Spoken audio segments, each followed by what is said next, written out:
Hello, what is up, everyone? This is Gary A. Swaby, and you are now listening to or watching the Powercast. And today we will be recapping Power Book 4 Force Season 2, Episode 10.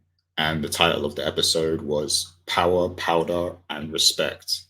And I'm joined today by Mr. Richard Bailey Jr. How are you doing, Richard? Doing good, Gary. What's up, listeners and viewers? What's up, indeed? And I am also joined by Miss Dana Abercrombie. How are you doing today, Dana? I am very happy and excited to talk about this final episode of the season two. We made it. So, yay.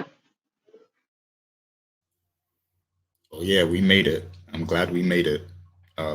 Yeah, this is the finale of Force season 2. So this is the episode where we get to take the gloves off and discuss everything for the whole season. We get to look back at the whole thing and kind of analyze it in detail. But yeah, this was an interesting finale, and I know we have a lot of thoughts on this.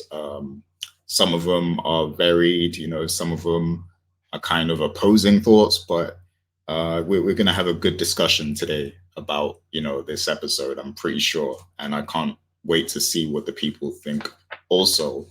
But before we get there, just a friendly reminder to the people, please do join in, leave your comments, let us know what you think of the episode and of, our thoughts here on the Powercast. Please do that. And then also hit the like button and subscribe to the channel also. And we also have sibling channels as well. So Coalition Gaming, if you're into video games, and Coalition Entertainment, if you're into entertainment stuff. And I believe they are actually, well, yeah, they are recapping the Invincible season 2 over there at the moment. So if you guys are into that show, you definitely want to go over there and check out the recap show for that. So yeah, please do that. We're going to get right into this because I know the people want to hear us talk about this finale. I want to see what the reception is because I feel like there's going to be a mixed kind of reaction to this one. But it is my turn to go first with the takeaways this week. So I'm gonna dive right into my thoughts on this finale. So first things first. Um, Now it seems to me like Janard and Shanti have kind of been dark horses this whole season. Of course, Janard, his trajectory started off in a different way this season because he had the whole addiction, storyline. He started off with that, and then Shanti, she was kind of giving him guidance and leading him, along the way and stuff, which was kind of cool to see. But then around the midpoint, it starts to seem like their bond was, taking a turn and that they actually wanted to seize power a little bit, which is a common theme, common trope in this show, of course. Um, and that in itself was interesting to see, just seeing the changes in Shanti. And now, we've kind of come full circle here. And Janard and Shanti, they're kind of like a dynamic duo in a way. It seems like they have a shared motive in wanting to kind of take control of the whole, the whole distribution, and they want to push Tommy out. Now we know that Janard actually, if he can help it, he wants to keep Diamond in the mix, because that is his brother. And one scene that I really, really enjoyed in this episode, in this finale, was when Janard actually went to talk to King Kilo. So we saw what happened in this episode where, D-Mac, he's with his friend. I forgot the friend's name. Do you know the friend's name, Rich? D-Mac's friend? I forgot his Marshall. name. Marshall. There you go. So Hmm. D-Mac is with Marshall, and Marshall presents him with another weapon, another gun. And then, he follows that up by telling DMAC that the CBI is looking for Mad Dog. They want him dead, but they can't kill him because he's related to King Kilo. And DMAC hears that, and he immediately starts thinking of a way to get back in CBI. So then later on, DMAC he pulls up on Man Dog and kills him and snaps a picture of it. And then he takes that back to Diamond to show him. So yeah, this sets off a spiral of events, because now, if they mess up, if they mess up the situation with King Kilo, then the RDs will back out of the coalition and stuff, and then King Kilo becomes an enemy. So Janard tells Diamond that he'll go talk to King Kilo to kind of straighten things out.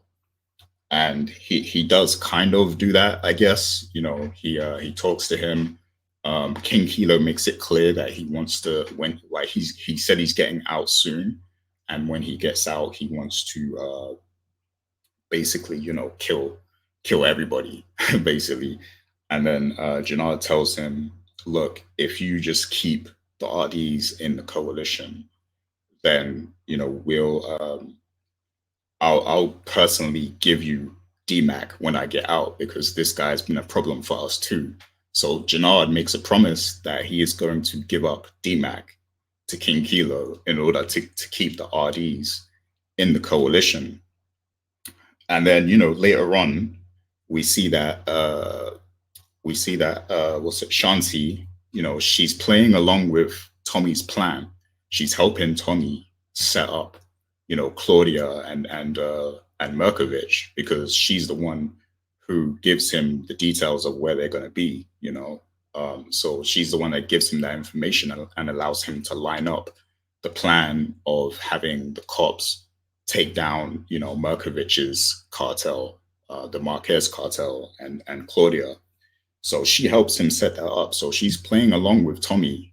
And then at the very end, we see that Janard actually sends the picture of Tommy and Maria together to Miguel, which leads to the final scene of the episode. So yeah, this is the reason for my my little name here on the screen, which is Double Agent, because Shanti, she played that masterfully. She played that double agent role, because she pretty much played everybody. She played Tommy, she played Claudia, and she was pretty convincing while doing it too, So that is a very interesting story to me. That was a very interesting part of the episode, just to see that, because throughout the episode, it seemed like Tommy was really the mastermind, because he set up a lot in this episode. He set up Merkovich and Claudia to take the fall and stuff, and he had Claudia killed, finally. But yeah, so he set up a lot of things in this episode. But so was Jukebox and Janard. They were playing the long game, it seems. So that was a pretty interesting point to see in this episode, I think.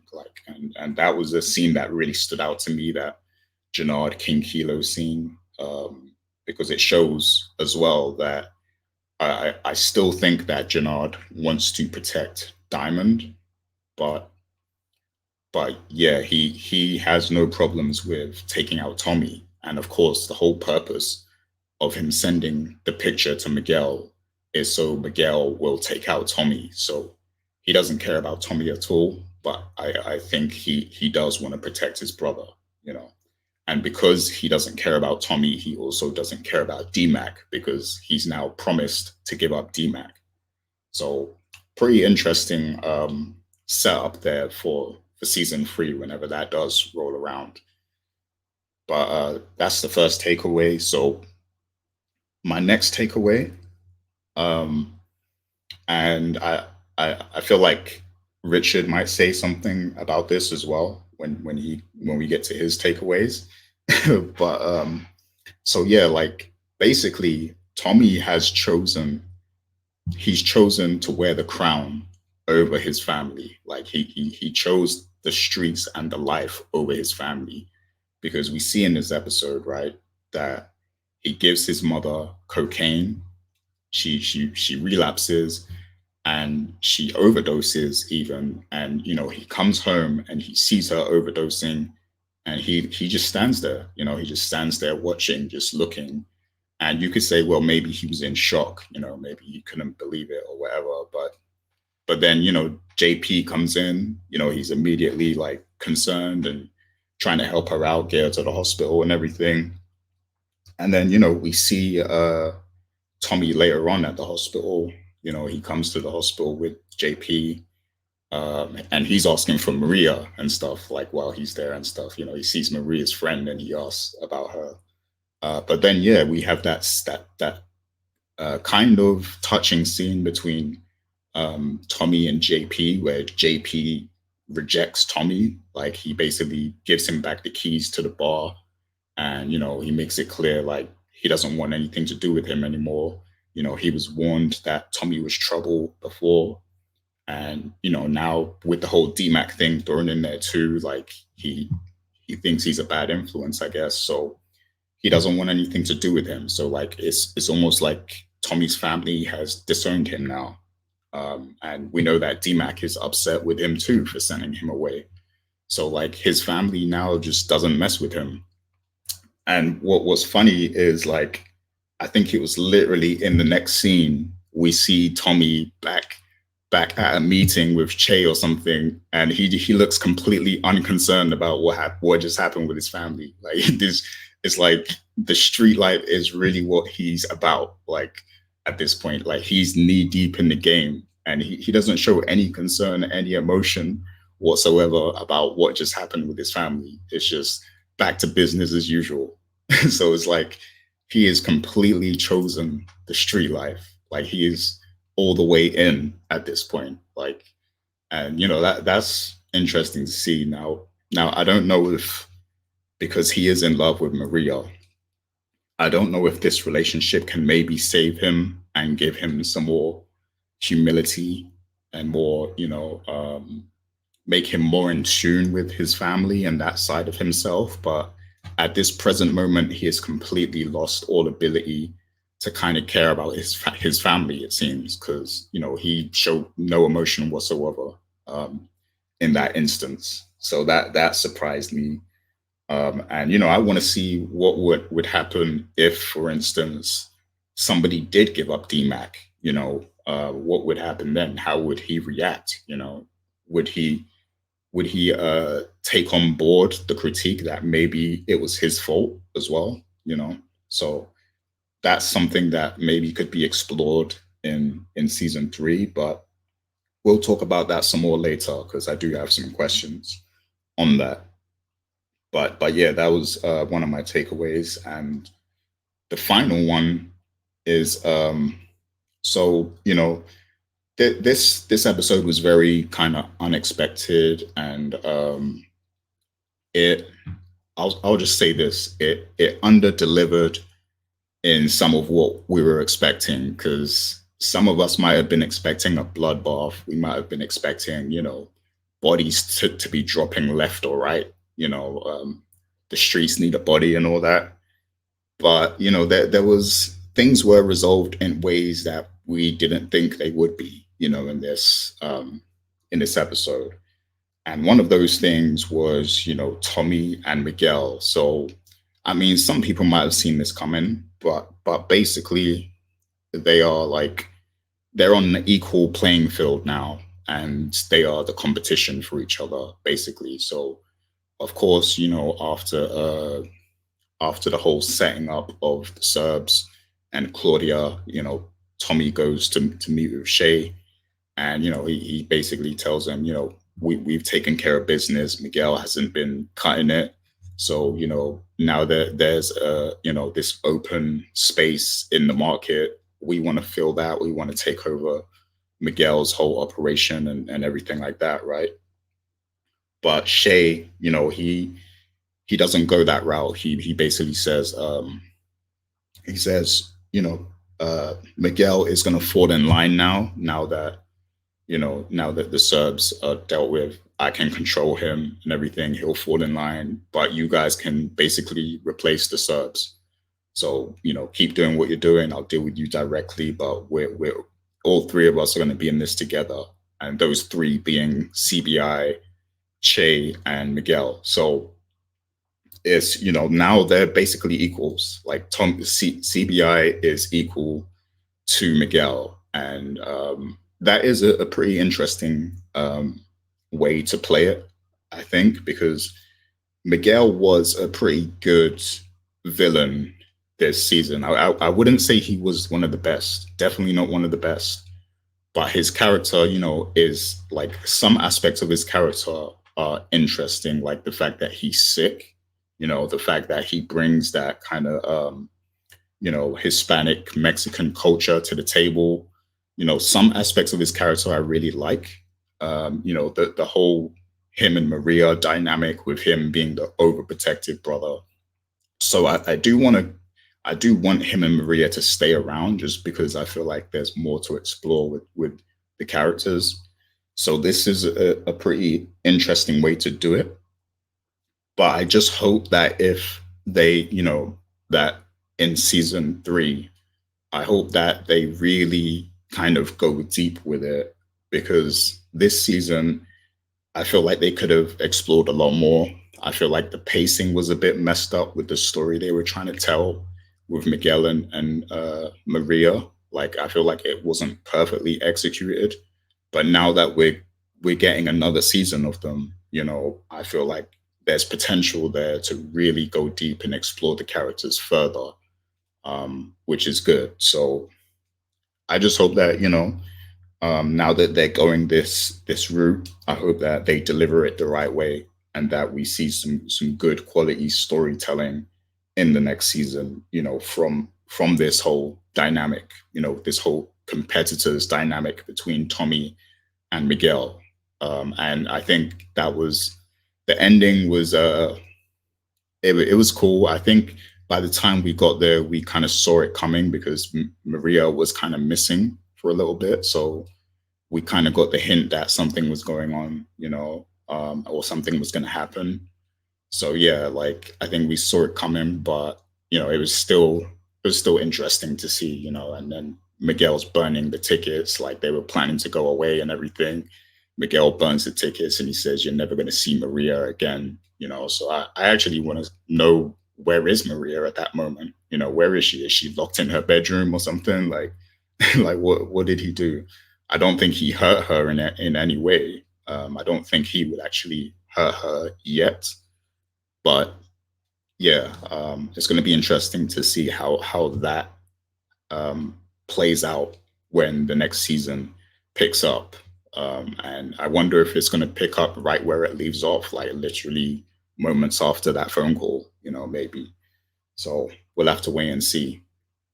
But yeah, there's also a lot more to discuss. Those are my 3 takeaways for now. But of course, the whole Vic thing, that is another thing that has to be discussed. But I'm sure you guys are going to mention it. I'm sure Richard and Dana here are going to mention that in their takeaways. But we'll also have more of a debate or discussion about it later on, because that is a big point in this episode that we need to discuss. But overall, this wasn't the finale I thought it was going to be, but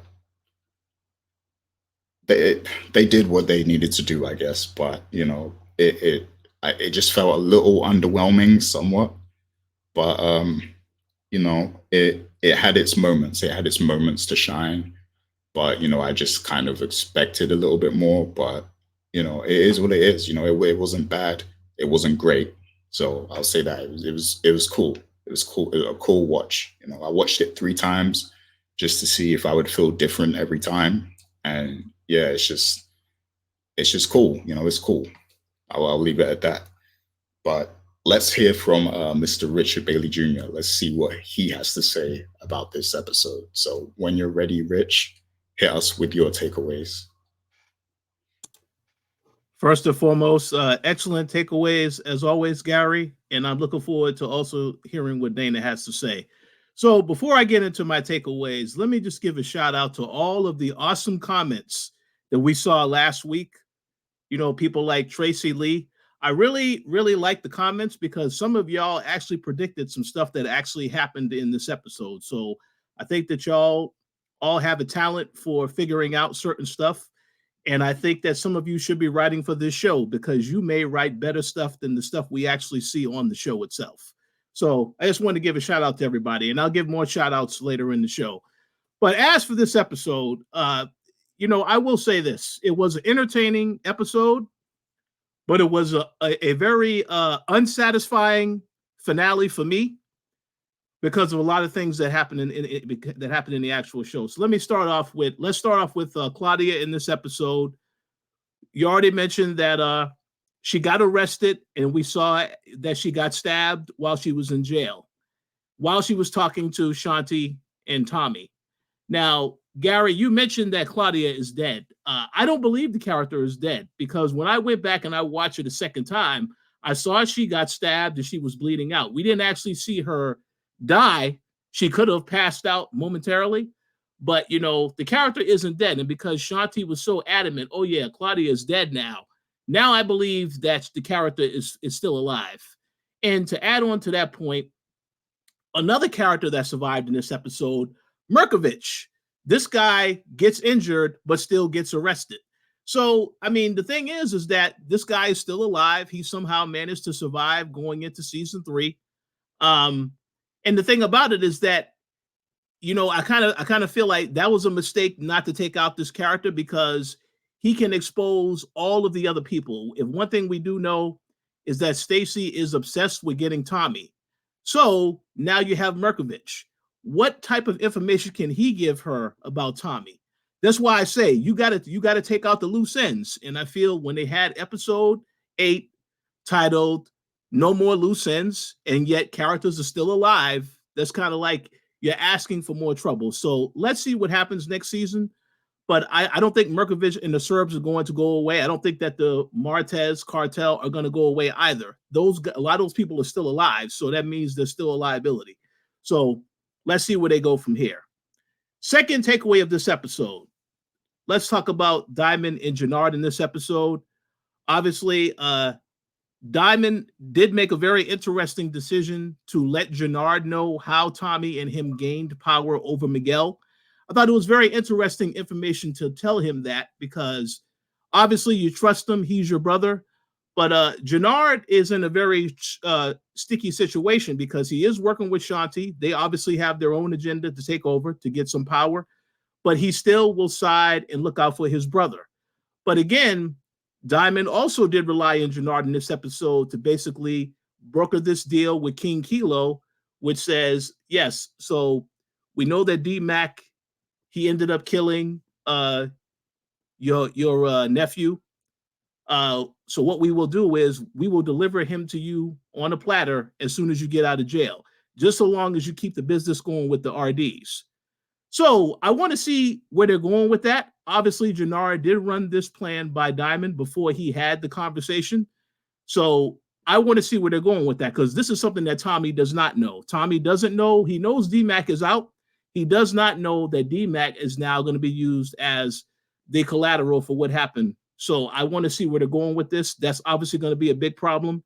And to go to the point that you said earlier, Gary, about you're not really sure how they're going to play this whole thing between JP and Tommy. Obviously, if Tommy saves D-Mac, I think JP, that fixes that relationship. They still need to talk about a couple of other things, but I feel like that is something that they definitely are going to be looking to do going into the next season.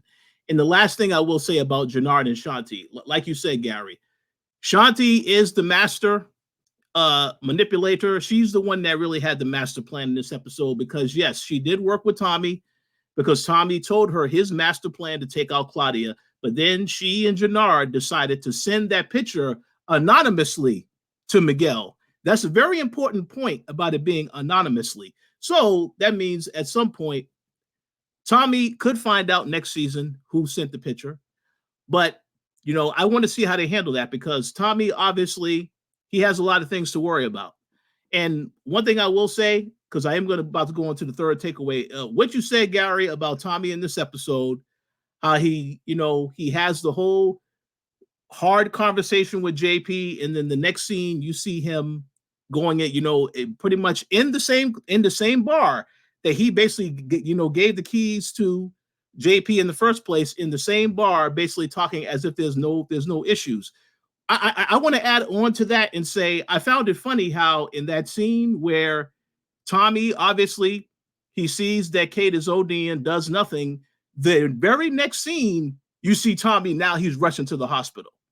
So I just want to say, maybe there's an editing issue, because that was a very dramatic change right there for the character. Obviously, he is there to see Maria, obviously, too. Yes, we know that's what his real intention was, but he did also want to see what happened with Kate. But I just thought that was a very funny transition to go from that scene to the next scene, and then Tommy's back in the hospital, where it looks as though he didn't really care what was happening to Kate in the previous scene. It's pretty hilarious. So I just want to make a comment about that. But finally, my final takeaway for this episode about Tommy and Vic in this particular finale. Now, Tommy does tell Diamond at the beginning of this episode, once he finds out that Vic is the snitch, I'm going to kill Vic. And he has this whole elaborate plan about basically telling Vic the location of the meet, getting him to go to that location, and basically try to set it up. But what he basically does is he tells him the meet of where, well, he basically gives him the intel, and he knows that Vic is obviously going to tell this intel. I don't think that Tommy is aware that his loft is bugged yet. But I mean, he does know that Vic is talking to Stacy. So he tells him this information. And of course, this is how you set up Claudia. I didn't have an issue with that, because he had to get payback on Claudia, right? That was the whole point of, by the end of this season, he needed to do something to get payback on her. So I didn't have any issues with that. Obviously, he had the whole plan of getting the tickets to Barcelona with Maria. Was fine with that, because yes, he's trying to get away, but I did like how they had the conversation where he told her, just so you know, no matter what, I'm always going to come back here, because the streets, this is my life. This is what I live for. So I can go away with you on a vacation, whatever, but I always got to come back here. So I thought that was a very good dialogue to have, because we know this is what Tommy is all about. He's about this life. Okay. But here's the issue with the episode. All right. And obviously, I think you know where I'm going with this. I just kind of find it ridiculous that obviously you know that Vic is the snitch. You make a decision not to take him out, and then you tell Diamond at the end of this episode, oh yeah, just imagine what we can do. We can use him to basically work for us. Okay, in theory, that makes sense. But Diamond asked some excellent questions like, so what happens when Vic finds out?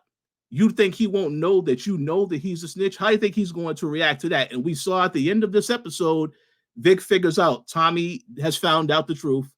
He's going to do something to me. And then you have Stacy basically now on the phone back and forth with Vic talking about, oh, we need to get somebody to save Vic. I just want to say this because we are going to get into the Vic conversation later. I think it's a very weak excuse for Tommy to take that approach. It's not something we would see of the character to just let somebody slide. But yet this same character was so adamant about wanting to kill and take out Jannard if he was a snitch. So I can't wait for us to have this discussion, because I personally feel if Jannard was a snitch, he would have got killed in this episode. You're not going to delay this whole thing just because you want to keep Vic alive. And that to me, that to me is a sign they didn't know what they were doing with the Vic character at the end of this season. They couldn't make a decision as to whether or not they're going to kill him or whatever. I could be totally wrong. But hey, from right now, from a viewer standpoint, it shows me that they are confused with what they're doing with the character. So I don't really like that direction, because it's a poor excuse. Anytime somebody snitches, and then the thing is that you still have him talking to Stacy and them. So yeah, they have a phone. Maybe they know where he's at. They'll easily probably get to him next season. The first episode, they'll probably get right to him, protect him, save him, whatever. We have to see how that plays out. But I just feel like there's not really a reason for this character to still be around, especially after snitching. where we know that pretty much in everything that we have seen before, if you snitch, that's it for the character. There's no coming back from that. So I want to see how they are going to craft a masterful story to explain this next season. But I just have to say, to me, that was very underwhelming that they took that approach. And I'm looking forward to seeing what everybody has to say about this. I've seen a lot of people online talking about who was going to die in the finale, like it's some big surprise that they think. And from a standpoint of that, I would say I was very disappointed because I wanted to see more people getting taken out in the finale. But hey, it is what it is. We can agree that this season was better than the first season, obviously. But this show is not as good a show as people say and believe it is. There's another show coming on in December. Just stay tuned for that show. That show blows this one out the water. But that's all I got to say for now. That's my takeaways for this episode. Let's hear what Dana has to say. Whoa. Rich went crazy on that one. Rich was... I do not stand by anything that Richard Dunn said. Because, no. Do not direct your smoke at me. I am smokeless. I like this finale. I thought they did a great job at storylines that needed to be closed were closed, and storylines that needed to be open stayed open. This is a series. This is not a movie. In terms of everything is not supposed to come to a conclusion, and I appreciate that. We got closure on some things. We got things that are open with, and we have question marks for other things. What I really liked with this, it seemed like it was trying to rehab itself from season 1. We're getting rid of loose ends and certain ties that we don't really need when it comes to season 3 or really in season 2. And we've seen less and less, for example, when it came to Kate and JP, their characters we saw less and less of. JP was more, doing his own thing at the bar and taking care of Kate. And Kate, her bigger arc was trying to get acceptance and here's my apology. I am sorry for this and this and this. The problem with apologies is the person who's doing the apologizing wants to be forgiven. They want to make amends, but they sometimes cannot understand and realize that the person they're apologizing to is going to say no. Can walk away and say, I don't want anything to do with you. And that is what I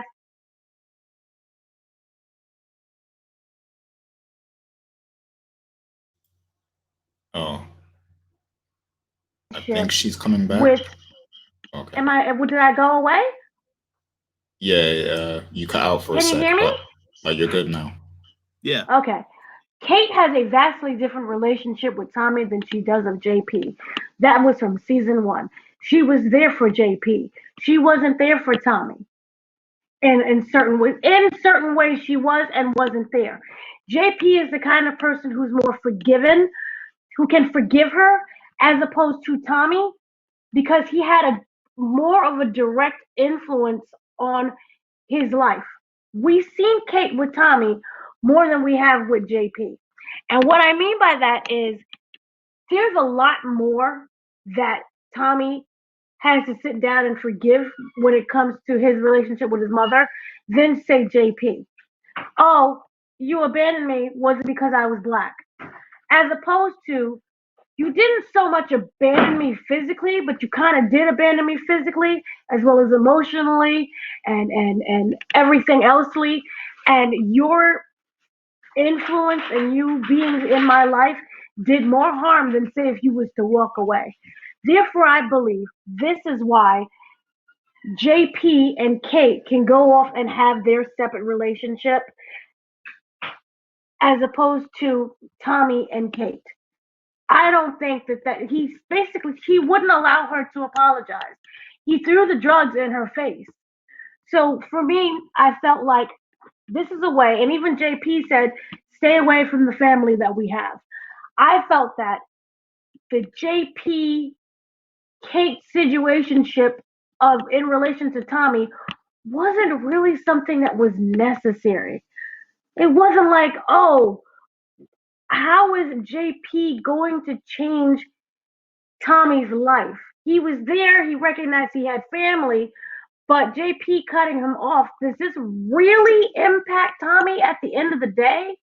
Is he going to go to bed crying at night that he misses his brother and his mom? I don't believe that it is. And I believe that this is something that has to be cut off so that they can move the Tommy story forward. Now, we do have Darnell who's in the mix. That's Dum Dum, who seems to be worse than Tyreek was. Um, I feel that he has to die, and we know that he's going to die. It's just a matter of when and a matter of whom. Who's going to take him out, and when will that happen? This JP character, not JP, the DMAC character, I feel if he does die, when he does die, it'll just further push JP and Kate away from Tommy, which again is something that we need in the story because for me, they really shouldn't have been included in the first place. Not really. So I'm fine with that. Another thing that really struck me was how much I love the fact that Claudia, we don't know whether or not she's alive or dead, but Tommy did always say, "I'm gonna get you. It may not be when you're looking, but I'm gonna get you." And what perfect way for that to happen. And also, had it not been for Vic, who basically got to, you know, he did the recording in order for Claudia to get arrested in the first place, to end up in jail for Tommy to set up her getting stabbed. So I think that dynamic worked great. It worked for both Vic and it worked for both Tommy.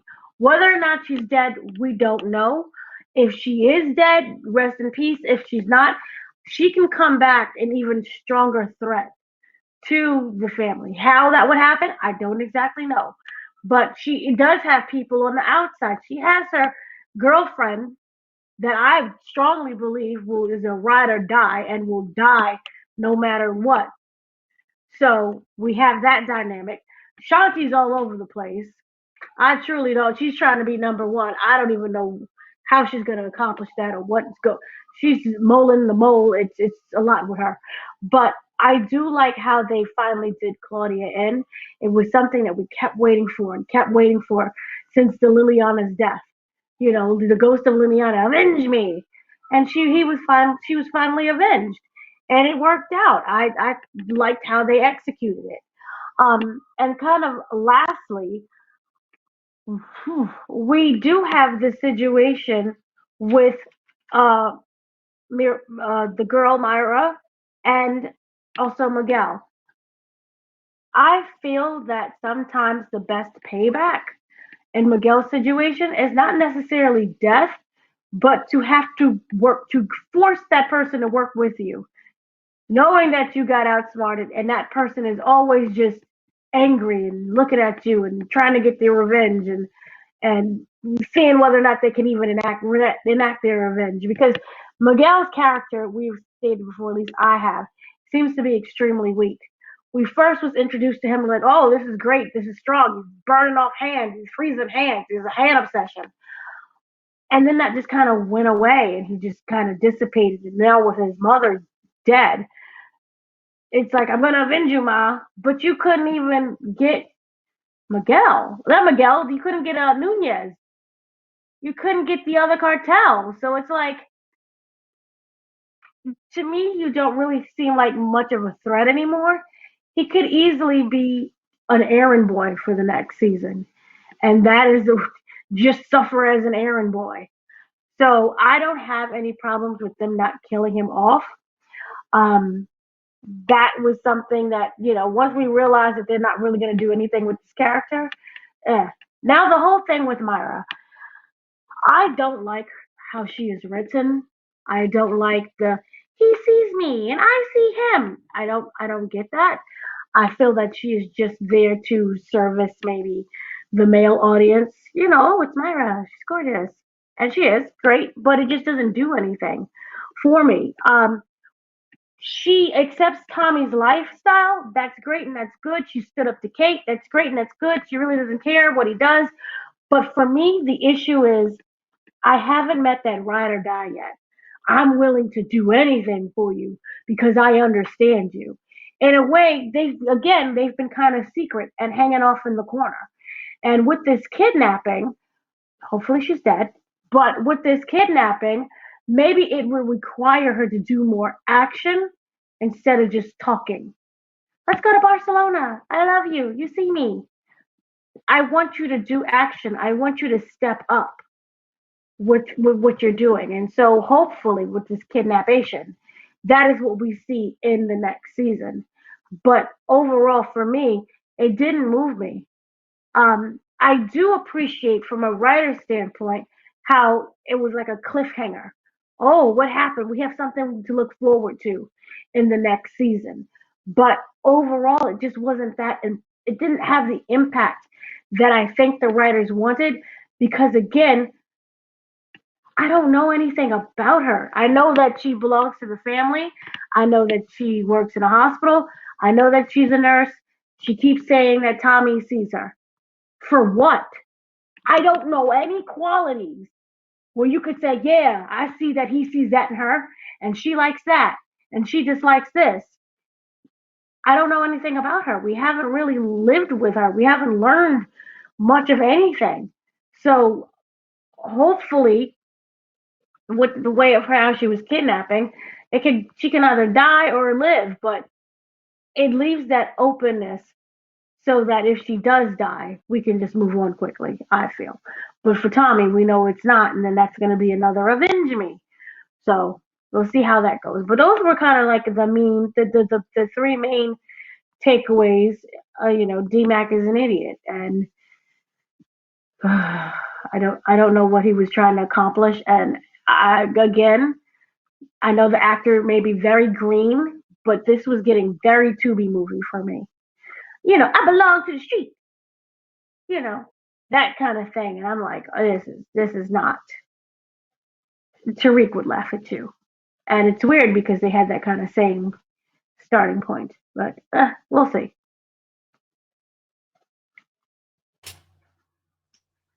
Oh yeah, excellent takeaways from both of you. Yeah, both of you made great points that, I agree with a lot of what you said. Rich was going off. I was very impressed with his takeaways. But Dana, you made some great points about the family. Like this is like this is kind of a new start for Tommy venturing off on his own, becoming the king that he always wanted to be or whatever. So maybe that part of his story can go away for a little bit and while he develops, I guess. So yeah, great points. And then I also agree with how Maria is written. Like I don't think she's written as well as she could be. So great points there. So I guess let's not delay it. Let's get into our questions because we do need to discuss one very important thing. And I know the people want to hear our take on this. So the whole Vic thing, right? And Rich, you was touching on this, and you did a great job with what you were saying, in my opinion. Like, I share with your frustrations on this. So, with the Vic thing, the question I want to ask you guys is, and Rich did allude to this, but has Stars written themselves into a corner with the Vic character?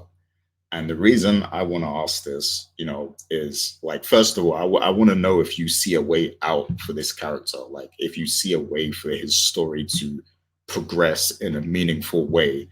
Because the reason, I have to ask this is, Rich, like Rich said, very often when a character becomes a snitch, like Vic, he's on borrowed time. He's on limited time, before they catch up to him. Now, they do have the opportunity here to tell a different story where the snitch lives on, I guess.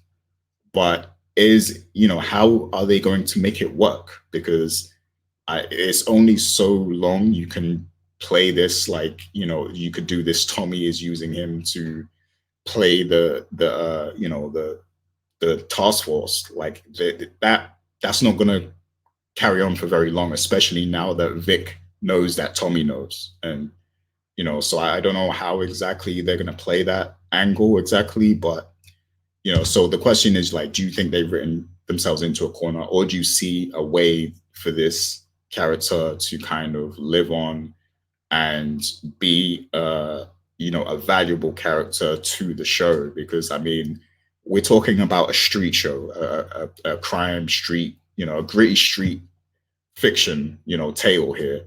And in these, the rules are, if you snitch, you're not respected. So he's not going to be a respected character anymore, no matter what happens. So how do you see this playing out with Vic, and have they written themselves into a corner? So I'm going to go to Dana first, because she seems like she has some thoughts on that. So Dana, what do you think about that? I mean, the main question we have to ask was, when was Vic ever respected? No one respected him. Even his father really didn't respect him. He accepted him because he was a man. I mean, we all know that Claudia was way more competent, and even he knew that his daughter was more competent. It's just sexism wouldn't let her be the lead. So respect is never gonna be there. What's more interesting is this. I think for a moment, it reminds me of, remember when, and not this episode, but the previous episode, where the guy thought he shot Tommy and he played dead, and then they started talking, and he was like, "Oh, yeah, go. I'm gonna let you go." And the guy was like, "Really?" And he got excited and he took off running and was like, "Nah," and then he killed him anyway. I think that's what we're gonna see with the Vic character. We're gonna see Tommy toy with his prey before he kills him. And this, I enjoy this as opposed to just some big shootout and then Vic is dead. Because Vic has been trying to escape the family since season one, and that just backfired terribly from scene to scene to scene, where he found himself kind of trapped in this mold situation with Stacy. So I think that Tommy, what he did earlier is what he's going to do later on. He's going to kind of continue to play with him. And the fact that Vic knows that he knows, he can play with him back as well. They can play with each other. Oh, this sounds really pause, but they're going to play with each other. And I think it could be really fun to watch. Now, at the same time, Vic does not have the upper hand in anything. If Claudia is alive, she's definitely still going to probably come for Vic, no matter what. Because she can figure out different parts of what really happened. And remember, they did say when they arrested her, we have your confession on tape. It was your brother. So we have that as well. But just for the meantime, it would be kind of okay if he was to kind of have to obey what Tommy is saying, but at the same time he's upset about Stacy. So he could be feeding information that Stacy and them have on Tommy to Tommy as well. It's just really just a wait and see paranoid moment, because we do know he's going to die eventually. Unless, even if he does end up living, that would be a massive oversight on Tommy's end. But then you also have Jannard doesn't like Vic. Diamond doesn't like Vic. And everyone's just waiting to take him out. And remember what Jannard said, it was really interesting, was, yeah, it's like the old days, you and me, but with Tommy. So we also have that as well. We know that Jannard seems to be plotting and planning. Yes, we have the Tommy situation, but also with the Vic situation as well. He does not like outsiders. And Vic is that extra outsider as well. So Vic is just basically a dead man walking at this point. And it's going to just be hilarious to see him try to do a prison break and fail repeatedly.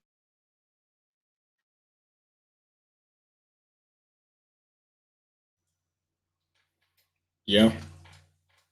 Yeah. Yeah, I don't know. I'm gonna see what Rich says first, and then I'll collect my thoughts on that one. Go ahead, Rich. I think Dana made some good points. In my personal opinion, I think they have written themselves into a corner. And Vic is basically going to be used now as the character that will create further tension between Diamond and Tommy. Because you saw at the beginning of this episode when Tommy told Diamond, I'm going to kill Vic. And then he decides not to do that. This entire season, Tommy has been making these bold moves, not really consulting with Diamond. And it feels as though that's the direction that they are headed in, because Diamond didn't like the fact that he just let this guy alive.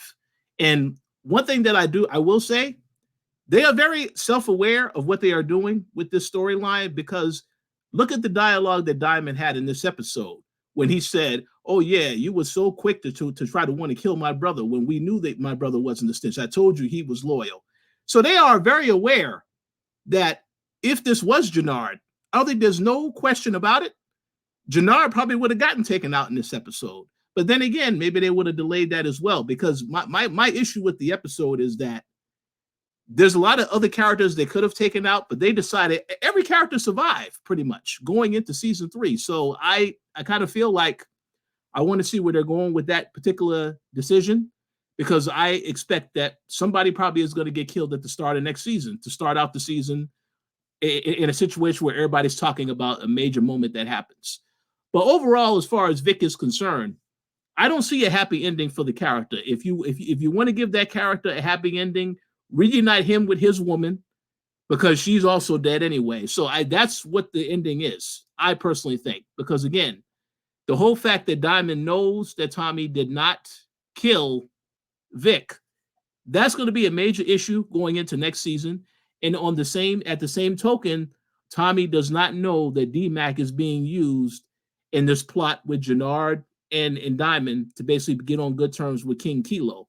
So I'm telling you right now, that's how I see it as far as what they're doing with Vic. But again, can they go in a different direction? Sure. But I'd really want to see how they are going to take this in a different direction. Because as Dana alluded to, that's a cliffhanger they gave us at the end of this episode. And you're going to be wondering going into season 3, okay, so what happens next? But to go to what you said already, Gary, anytime somebody has snitched, we have not seen the character survive. You could think the character will survive for maybe a couple of episodes, so on and so forth. But eventually that character is going to get what's coming to them. And also, to go to Dana's point, I don't think that Claudia is dead. We can all agree that Claudia is the more interesting of the Flynn siblings.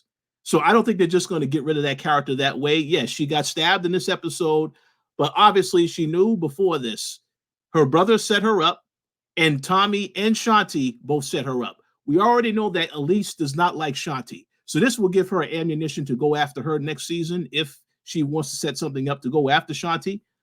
But I think we can agree Claudia probably is not dead. We'll have to wait and see, because if they put out a rest in peace post, then okay, yeah, if they put that on their Instagram account, the character is dead. But I highly doubt that she's dead. But yeah, all I'm saying is that even if Vic somehow gets away from Tommy, somehow gets away from Diamond, he still has to deal with Claudia. So I don't think the character is going to make it going into season 3. But I am curious to see how they're going to extend the storyline, because obviously this is everybody's going to be talking about this at the end of this episode. And I can't wait to see what the reactions are going to be with what people have to say about that decision. But I'm looking forward to it. Yeah, so Rich, yeah, you've been mentioning that Claudia is still alive, like, and say it ain't so, man. So you mean to tell me nobody died in this episode? Like only a cop and Miguel's brethren died? Like, wow, that's crazy. Hey, Gary, I want to stop you right there. That cop was very important to DeFranco, so we have to salute, pour one out for the cop. But yeah, it's like ridiculous. And even when that cop guy, Stacy's like, wait a minute, we still didn't get Tommy. It's like this character is on a power trip. Absolutely crazy. Oh yeah, she's obsessed with Tommy at this point. Yeah. But yeah, like it really does seem like I don't think they want to, because Dana did say that she thinks Vic might get killed eventually, and I hope that's the case, but to me, it seems like they deem the Flynns to be main characters in this series. So it seems like at this point they're protected, and why we have to raise the question of, did they write themselves into a corner? It's like, if you're going to keep this Vic character around, I feel like making him a snitch just kind of takes away his likability. Like, because there's going to be people who just don't like this character now after what he's done. And like, Claudia, say what you will about her, but she is the stronger character of the two. I feel like. So yeah, like I just don't see where they're going with Vic, because now he's been shredded of all likability. All likable qualities are gone with the character, in my opinion. But Dana, what else do you have to say about it? I like him, which means a lot, because I hated him when he first started. I felt that he had a massive growth. He wanted. It was a really interesting thing of when you think you want something, but then you realize you really don't want it after all. I mean, in the first kind of episode, it was like, yeah, I'm going to be your side guy, and we're going to run this, and this is how it's going to be. We're in charge, and he had this whole leadership battle with his sister. And now you just realize that he just doesn't want it. And the more he doesn't want it, the worse that it gets. And so I wonder what happens if he just stops fighting it. If he gives up on that dream of finding that peace and that freedom and leaving Chicago for good, will it then allow him to become someone who rises in power? For him to no longer care what happens to him anymore. When you no longer have that dream and you shift it, how does that character evolve? For example, Jukebox. Jukebox, we know the finale of what happens to Jukebox. But what's interesting is the journey that it goes to. If Vic is allowed to live, it would be interesting to see that journey of whether or not he does completely change character and personality and outlook, and realizes if, say, for example, Claudia does die, he has to now take the state still goes back to him. Everything that he signed off on goes back to him now, because Claudia would be dead.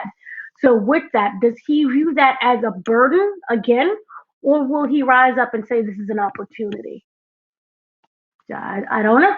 It's fate versus what you want is a free will destiny.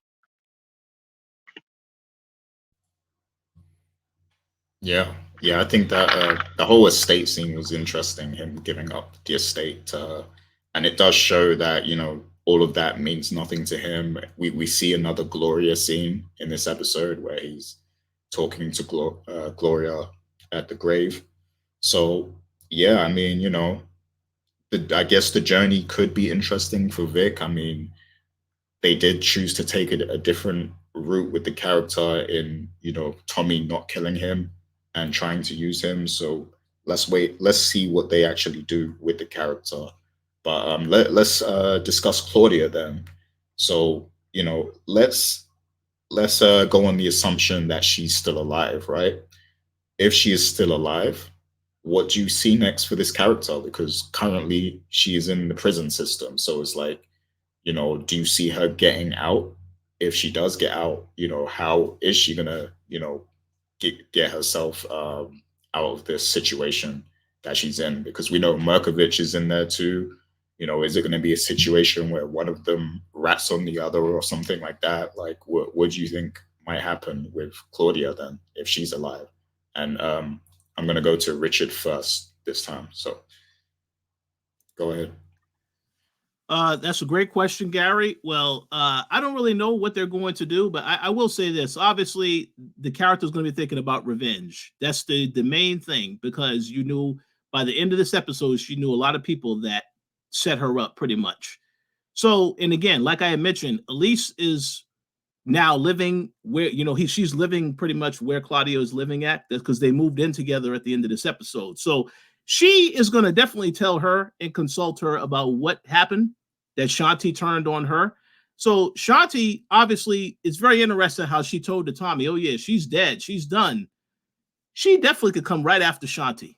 Elise can, because they still have people on the outside. I do want to say this. I'm not really sure where they're going with Claudia. I don't really know how she's going to get out. I would assume that they can work out some type of angle. But I will say this: the character will get significant bonus points from me if on her way out she kills Merkovich. Because again, there is no reason for this character to still be alive. He is a problem for everybody on the show, but yet he is still there. And again, we didn't see him get killed. You saw him get locked up. Obviously, he can snitch, talk to whoever, and I would not be surprised if, because Stacy is so obsessed with getting Tommy, now she's going to go to Merkovich and talk about, hey, so give me some intel on Tommy Egan, and maybe I can work out some deal to get you out of here. I 100% think that's going to happen going into season 3, because this character wants to get Tommy, and she's going to do whatever she needs to do. Obviously, her husband, DeFranco, he is no longer, I think he's lost it now. He's not going to really try to work with her on this anymore. So you'll see them take extreme measures now to try to get Tommy next season. But to answer your question, I'm not really sure what they're going to do with Claudia. I just know the character isn't, I don't believe the character is dead. Obviously, she got hurt when she got stabbed, but I think it's more interesting this way now that she knows everybody that set her up, and it's going to be fun seeing her try to plot to take them out. So I want to see how that comes together. But yeah, it's hard for me to think about exactly. I will say this though: the people watching this discussion, definitely let us know your thoughts, because y'all may come up with some good ways that she can try to get her revenge as well. So, but yeah, that's my thoughts. Yeah, yeah, indeed. I guess, once she does recover from her stabbing, there could be some, scenes of her getting visits from Elise, and maybe she's like, coaching her or guiding her on what to do to get back at Shanti and the others or something like that. Maybe maybe we'll get something like that. But Dana, do you have any thoughts on Claudia? I believe that, hopefully the reason why they introduced Claudia's girlfriend in here was so that she would have a larger role. She will basically take over. It is technically her money. It's her money. She was able to acquire it from her family and her friends and whatever she said to them. But she was the one who, in this scenario, kind of would have kind of the most power because she holds the money. Without her, there would have never been a deal in the first place. I do feel that she will step up and take her place in the interim that Claudia does get out. Hopefully, she doesn't stay in there forever. None of our characters really stay in there forever, ever, ever. So she'll be out soon, and in that way, they'll both enact their revenge in terms of Merkovich. I don't know why he's here. Maybe he'll just get stabbed randomly in the face, and then that's it. He's dead. But I do feel that Claudia doesn't really have anything to worry about long term, aside from whether or not maybe she's paralyzed. That's another thing nobody thought of, because she got stabbed up, but she did move her arms and her legs. But I don't know how long it takes to be paralyzed from all that complications to set in. Wouldn't that be something terrible? Anyway, I just truly state that the reason why they introduced the friend was for her to have a larger role in this. And if she does come out alive, who's to say, her friend could pull the money and it's just her and Claudia just doing their own thing. Forget Shanti, forget anybody else. So it could work out that way as well. But I do also see her enacting her revenge and physically, most likely, killing people as well.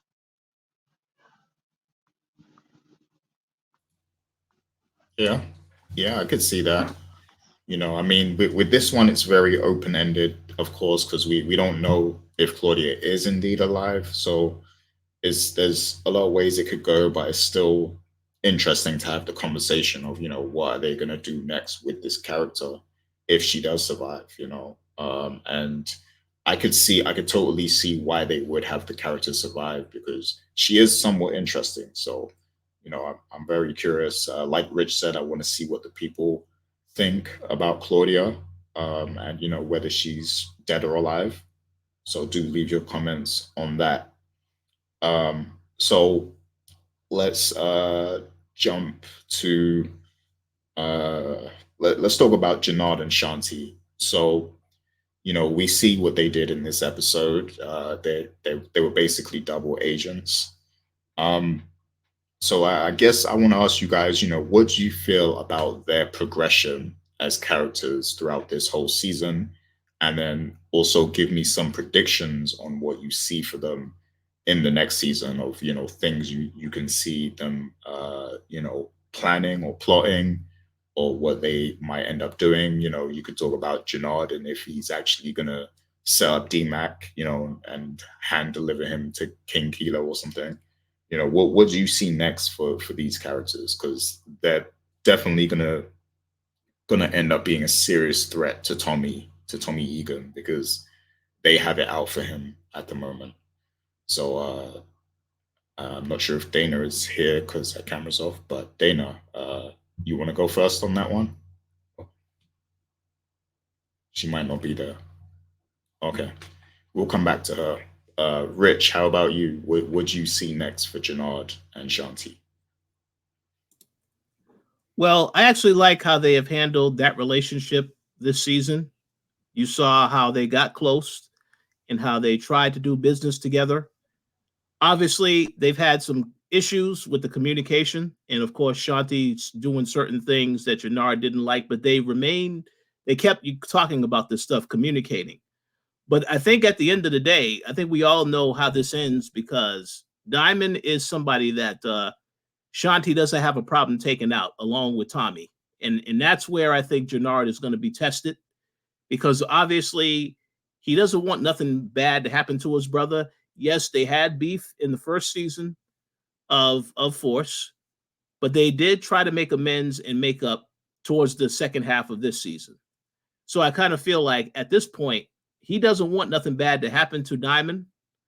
But this also is a part of what's happening with Tommy because we know that Tommy and Diamond, they've been working together this season. They've also had their issues, but it's really going to be a question of when it comes to Diamond, when it comes time to pull the trigger and truly turn on Tommy and Diamond, is Janard going to side with Shanti or is he going to side with his brother? And I think we all know he's going to side with Diamond. So I want to see where they're going with this. But the one thing I will also say is we do know from earlier this season, Shanti pretty much had gave Janard an ultimatum. You choose the drugs or you choose me. This is what makes it more complicated because if Janard has to take out Shanti or someone else takes her out, Tommy, so on and so forth, or Diamond, that will leave Janard in a very vulnerable position because we know that he is still an addict. And shout outs to a lot of people also noticing that Janard made a very quick recovery of getting clean because we're not the only ones. I saw comments where people were talking about this on the last review we did as well. So we're not the only ones that pointed that out. But yeah, we'll see what happens. But all I'm saying is that right now, based on how this season ended, they're on the same page. But as the stakes continue to raise, this is where it gets more complicated. And I don't think it ends well. I think Shanti will eventually get taken out. It's just a question of who is going to take her out. Is it going to be Janard or is it going to be Tommy or Diamond? I think it's going to be Janard, by the way. And Janard is going to suffer some consequences as a result of that. But let's see what happens. But I will say that is an interesting thing I am looking forward to going into season 3 to see what happens with those two characters because obviously they're going to have some issues. I think we can all see that coming from a mile away. Yeah, I do like that prediction of Janard having to be the one to take out Shanti. I think that would be very compelling, especially if it ends up making him slip back into his habit, his drug habit and stuff. But Dana, what do you think? The question was basically, what do you think of Janard and Shanti's progression this season, and what do you see next for them? I think I'm the only person who doesn't feel that Janard is not going to start like doing bags of cocaine and heroin if Shanti dies. I think your love for your brother is different than your chick. Hopefully, you're not that dumb to start doing drugs because Shanti's dead. I do hope this. This finale, it gave a lot of longing stares, and it paid close attention to Diamond and Jannard as kids in a photograph. Remember when they was having the conversation about um DMAC and not DMAC first. It was the what was the kid that they had to kill. Um, they had a conversation about the kid that they had to kill, and they was like, "Oh, but he's only Mad Dog. 16." Mad Dog, yes. And the response was, "Well, the streets don't know no age." And then it kind of showed the photograph of Jannard and Diamond as they were kids, and Diamond is talking to him and including him and things. He's like, "Oh, things to go back to normal, and see it was CBI again. I'm so happy that you're here." But it's Tommy. I don't like Tommy. Um, I felt that in that moment, Jannard, in a way, made his decision in terms of who he's going to side with, and that his brother, it's going to be his brother. He kind of felt guilty. It seemed to me he was giving off some type of guilty vibe because he knows that Shanti wants to double cross him and wants him to go on her side. And I really felt that push and pull between him. And the fact that I even had to feel that means that that love for his brother right now is overriding what's going on with Shanti. And I don't think that it's one like a sight and like, oh my God, I have to kill her and I'm hysterical and crying. I think that he's gonna man up and say, this is what happens when you play the game. Because they had the entire conversation was really, this is what happens when you play the game. The streets doesn't care about who's your boo. The streets doesn't care about, age or what you're doing. That kid who was originally killed, he had a bright young future ahead of him. And he was still murdered. Shanti's double crossing everybody to the point where I'm confused. She has to go. So I really don't feel this huge connection that you guys feel with her and Jannard. I think that is just something that is going to have to happen. It's going to be by Jannard's hand. He's going to be sad. He maybe like sniff a little heroin one day, but I don't see him going full Lamar from BMF. I just can't see that. Now, one of the things is that I did speak to Gary Lennon, who is the overall showrunner and executive producer and has been with the series since the original Power days. And he's part of this season. They brought him back.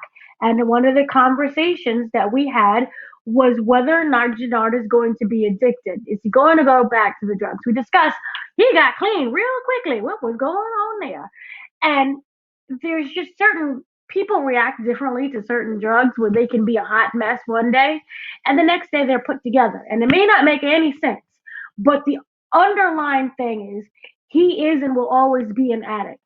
What triggers him, we don't know yet what will trigger him. But to say that, oh, it's going to be Shanti that does this, definitely.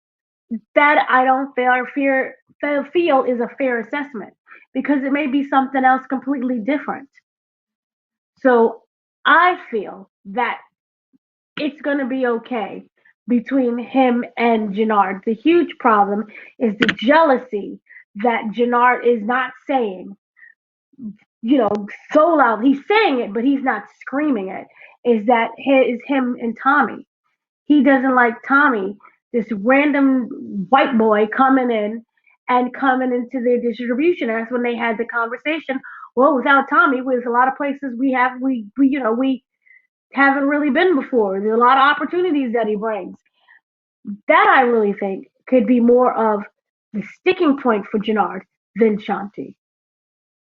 So that's where I think that relationship is. I think it's going to be in the grave and it's going to be dead. You pour your little 40, you say rest in peace, and you go on about your day. The bigger issue is him losing his brother to Tommy. And I still think he's still debating and upset about that. He's upset about that, clearly. But what he's going to do about it is not going to be answered right now, I don't think. But Shanti's just a fart in the breeze. Ouch. Cold as ice. so so yeah, I mean, I I can't wait to see your interview with Gary Lennon actually, because I think that is a a good point. You know, because there have been functioning drug addicts, like dope addicts and stuff, like people who take heroin and still like live a life and work and everything. So he's not wrong there. That could be the case, I guess, with Janard. But yeah, what his triggers are, I don't know. It's going to be interesting to see that. I do think there is a lot of credit to what you said about losing Diamond to Tommy being the bigger issue, because that is his blood. We've seen throughout this season they still have that close bond with each other, and you know they lost their father, which kind of brought them a little closer together also. So that is, you know, probably the biggest problem that Janard faces, is losing his brother, you know, to Tommy, and Diamond perhaps like respecting Tommy more than him and stuff. Like, you know, I could see how that could be a traumatic thing for him. So yeah, there is a lot of credit to what you said there. But the Shanti thing will be what's interesting to see, like just to see how it plays out, how that rift between them kind of, you know, progresses and stuff. So that's what, you know, I want to see. But there are some other characters I want to ask you guys about as well, what you see in their future. So let's get to Maria and Miguel, you know, another sibling, you know, duo. So, you know, we see the whole dynamic as it's played out with Shay and Miguel and Tommy. You know, now Miguel and Tommy are competitors for the product and everything, and they each run their own separate territory and everything. But CBI is coming like a big conglomerate, you know, in Chicago. So it kind of seems like Tommy has the upper hand on Miguel a little bit, and Miguel probably knows that. But his biggest trump card is Maria. You know, he has Maria, and he now knows that Maria and Tommy have been seeing each other. So, you know, what do you see happening in the future? Because you know, I can give you how I see it here quickly before I go to Rich. So, because I think what's going to happen, and this is a common, you know, power trope, but I think eventually Tommy and Miguel might actually start working together. Now, I do think they're going to be enemies at first. Like, you know, they're going to be like, it's going to get very heated between them at first. I think, like, you know, they're going to be cold-blooded enemies. They're going to be competing and everything, and it's going to get very messy. And then, you know, the whole Maria dynamic as well is going to be a big test to Tommy, I think. And that's going to cause more stress between Miguel and Maria. Now, remember, Miguel also needs Maria because he can't seem to give himself the insulin shot. So he needs her for that. So there's that dynamic there too. Now, I think that Maria is eventually going to be the connective glue that kind of brings Tommy and Miguel together. And what I think is going to happen is that there's going to be an overarching threat that comes into the next season that they both have to deal with. Like, it's going to mess up the business basically, and they both have to deal with it so that they can keep making money. So I feel like that's probably where it's going to go. Like that's my personal prediction. But I want to hear from you two, you know, because you might have a better perspective than me on it. So I'm going to go first to Rich. What do you think about, you know, the whole Miguel Maria dynamic, like moving into season 3? Well, first and foremost, I need to correct you on one thing, Gary. Tommy has the upper hand on Miguel. He's had the upper hand on him the entire season. You said a little bit. Nah, man, Tommy has been a step ahead of this guy for most of the season. Only at the end, once he saw that he had an opportunity to exploit the situation with Maria, that's the only time he was able to get over on Tommy for now. But as for what I think is going to happen, first and foremost, what you said is 1,000% correct. Miguel is a very weak character. The fact that they had a scene this season where he is begging Maria to give him a shot, this is why when I saw that scene at the end of the episode, I had to laugh because I'm like, You could tell Tommy, you could just not tell Tommy where she at, but obviously you still need her because they haven't shown you figure out how to take your insulin shot. So, I mean, obviously, unless that was a scene that was cut and edited, we never saw that. So my assumption is that he still needs his sister to give him his medicine. So we'll see how that goes. But to answer your question, Gary, you made a comment about a threat that is going to be looming for both Miguel and Tommy. The threat is Mirkovich and the Marquez cartel, because we only were introduced to that cartel at the end of this season. We didn't see what they can do yet. So I'm pretty sure this is why they kept Mirkovich alive, because once he gets out, he's going to be looking for revenge. You remember that Chase told Miguel and Tommy there will be no retaliation. You all need to work together. So somebody is obviously going to come into the fold and create issues. And this is what Mirkovich's whole thing is. Because you see, Mirkovich, obviously, they had the conversation with him and Che a couple episodes ago. And he made it very clear. Che said that you're out. But now that this situation has happened, Mirkovich has gotten arrested. The Markel, some of the people in the cartel also got arrested. I'm pretty sure when they get out eventually, they're going to be gunning for everybody. So that's why I say what you said about Miguel potentially teaming up with Tommy, that very well could happen. Now, do I want to see that happen? Hell no, I don't want to see that happen. But it might have to happen if, Marquette, if that cartel is coming after everybody. I mean, that's very possible, but it is a complicated situation.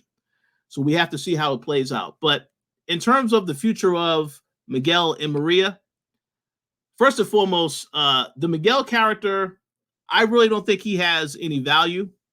I mean, obviously, we saw this entire season. He hasn't really done anything. They portrayed him as somebody, a man of power, the way he was hurting people earlier in the season with the hands and all the other stuff. But then you saw more to this character because, again, he does have a health issue, but also he's not really somebody that's stepping up, taking charge, and making moves and doing anything of importance. So I kind of feel like going into season 3, they have to show more of him trying to be more assertive. I don't know how they're going to do that because he just appeared to be very weak to me from the very start. So we'll see. But I do think that him and Tommy are going to have to somehow find a way to coexist. I do expect that Tommy is going to go after him. He's going to try to send more people going after Tommy on the low, like they did in this episode. But ultimately, it is going to be the Markel Cortez and Mirkovich that will come back into the fold, and they will basically come after both of these guys. I think that we can all agree that's probably what's going to potentially happen. Because otherwise it doesn't make sense that Mirkovich is still alive. It makes no sense whatsoever. So that's what I think they're going to do going into season 3. And as for Maria, I mean, eventually she will once again see Tommy. Do I care about the relationship? No, I don't. But hey, if it means that Tommy has a happy ending, I guess then, yeah, well, he'll get his happy ending, but it's going to come at a cost. Something's going to happen. But because this is Power and because they have to make everything dramatic, you're going to definitely see them get back together at some point. I just want to see how that's going to play out. And how long are we going to go the entire season before we find out what happened to Maria? We have to wait and see how that all plays out. Oh, yeah. Yeah, I mean, I do think Maria's probably fine. She's probably just sitting somewhere chilling because, he does need his insulin shot and it's got to be 8 p.m. sharp or whenever, So I don't think he's done anything significant to her. But but yeah, like I like your take on everything. And that is true. The Marquez cartel, that's because that's like the other pipeline because we got to follow pipelines. And, obviously, Che is one of the pipelines, and then the Marquez cartel have another one. So one thing I'm thinking is when King Kilo gets out, he could potentially, he could bring the RDs to the Marquez cartel's pipeline. Like he could start dealing with them, just to get back at CBI or something. So that would pose a big threat. Go ahead, Rich. I just going to say that's a very good theory, but because you mentioned CBI, this also is a reminder of something else. They did have a conversation where Miguel basically tried to get in Diamond's ear in the previous episode, saying, "How do you trust Tommy Egan? You know, you and I should work together because we actually are from Chicago. We're not having an outsider come in and take our territory." So again, they are planting the seeds that Diamond is really going to have to choose whether or not he's going to remain aligned with Tommy. Because at the end of this episode, it was the same thing that came up when he questioned him, "Why didn't you kill Vic?" So I want to see where they're going with that storyline, but I agree 100% with you, Gary, because we do know that King Kilo did agree to do this deal with Jannard to get D-Mac. That is not going to go the way that they think it's going to go, and that might cause some issues, and they may just that's a whole nother war within the coalition that can be broken out between those characters. So we need to see where they're going with that. But that's good. We need to see what's going to happen next. Oh yeah. So yeah, let's hear from Dana. Dana, you got any thoughts on the whole Miguel, Maria, Tommy thing? Yes, I do. First of all, I think it's hilarious. We went the entire season calling this child Maria when her name is Maria. So, haha, for us. Secondly, I do feel this. I think that, Miguel is using Maria as a way to get back at Tommy. I do, and this goes back to what I said previously. I hope that Maria is able to figure out and break out without having to need her brother or Tommy to rescue her. You see Tommy, go see yourself. I know that you guys have mentioned many times that the medication, what he needs her in order to take the medication, she wasn't there previously. From my understanding, you need that medication pretty much daily. And I think him and the boys.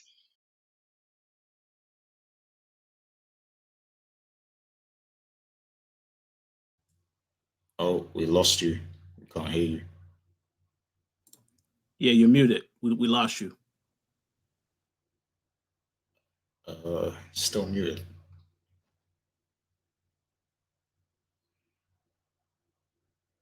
Sorry, I find it to be more interesting that they're going to be forced to work together.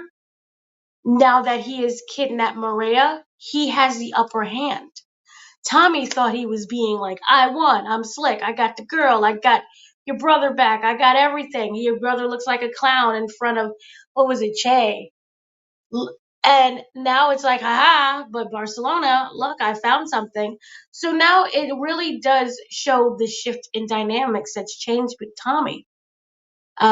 He thinks that he's working his way towards the huge empire. And it's like, plot twist. And that was all, with the Barcelona situation.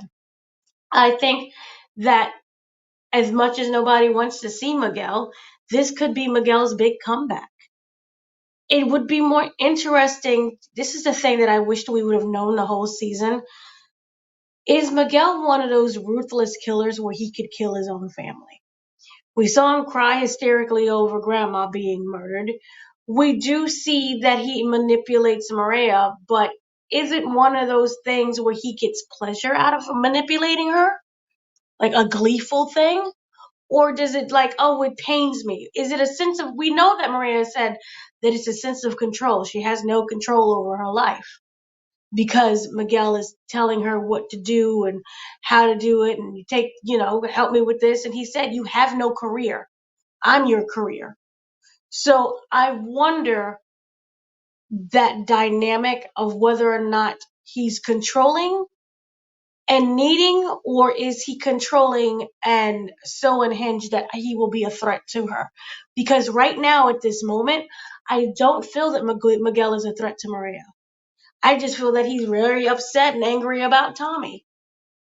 And he's going to just probably use Maria to get back at Tommy, but nothing like viciously that harms Maria. I think she'll be fine. So this could just be his one opportunity to shine and go back to the original Miguel that we once saw when he was like, king of everything and burning off hands and people were quivering and scared. So this I feel the next season could make or break this character. And I would like him to be made instead of broken, because if it's the same old, why would I, as a viewer, want to continue to watch? So we'll see. Yeah, no, I agree with that because like we saw glimpses of like awesomeness from Miguel at certain points, like when he was torturing the guys with, the hand thing, like there was glimpses of him being like this badass kind of villain, but they fumbled it by, like Rich said, Tommy was outsmarting him every step of the way. So it's like when we see that consistently, it kind of takes away, it diminishes his value as a villain, kind of. So yeah, yeah, go ahead. You know how you proposed previously? Did the writers write themselves into a hole, or with the Vic character? I feel that way that they did this with the Miguel character, because it's just like, you've given us nothing. Why should we care now? And this is a relationship that I really don't care about to begin with. So whatever you really kind of seem to do, it just doesn't seem, it's not hitting the way how you thought it was going to hit. For me, just speaking for me. So they really just written themselves into a hole with that. You could say that this is the underdog story because he lost everyone. His grandma's dead, or I guess his mom is dead. I'm not sure. Was she Abuela? It was just grandma. It wasn't like sometimes mom and grandma, they kind of like the same thing. But the point is this: he lost her, and even Nunez and the other guy was like, he's nothing without her. So I just wonder, what are we doing with this character? What are we doing with Maria? Unless, again, you have to show Maria really being that ride or die. Because, again, it's just another woman. It's just a lesser Lakeisha. Kind of a little bit more better than Gloria. I think I liked Gloria even better, even though technically they weren't really together. It's just, what are you doing? I just want to make a comment. Say I agree with everything that Dana said. I do think that the character is going to have a bit of a redemption arc going into next season. I just have one request. When this character eventually gets killed, and he will get killed at some point, he needs to go out the same way that he takes out everybody that he tortures, where he just tortures somebody and then, breaks their hands or does something ridiculous. I want to see the character go out the same way so he has a taste of his own medicine, pun intended, as far as how he takes people out. But I that's my only request when he does go out. But yeah, I look forward to seeing what they do with him next season.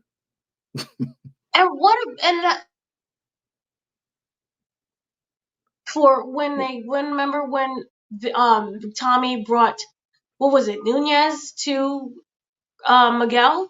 That would have been a great opportunity to see him torture him instead of like, I'm going to shoot you. And then the next episode is, we took care of the body. He's scattered all over the place. Yeah, that's true. Like, you killed your grandma. At least we saw hands disappear from people we didn't even know what was really going on. Yep. But this is a person who personally took out grandma and we see nothing. But I shoot you in the head. That's nothing. Ooh. I agree. Mm-hmm. Yeah, no, I agree. That's one of those cases of show don't tell. Like we gotta see these things, So yeah. Did you have anything else to add on that? On Maria, Miguel, Tommy? Okay.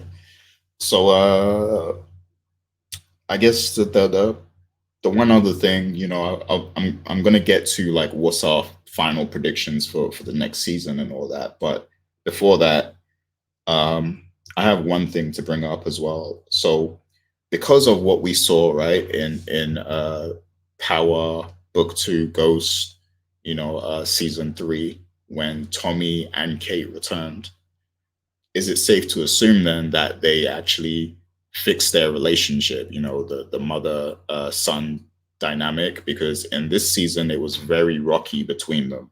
We see Tommy he just didn't care at all, about his mother. Like, he totally disrespected her, gave her coke, pushed her out the house and everything. Like, he just did not care about her. And it was like very tragic to see at some points, because we saw Kate was trying to redeem herself. She was trying to, make peace with her mistakes in the past, and she was trying to be a better mother, a better grandmother. and everything like that. So, but it just didn't go well, and she ended up back where she was before, as an addict.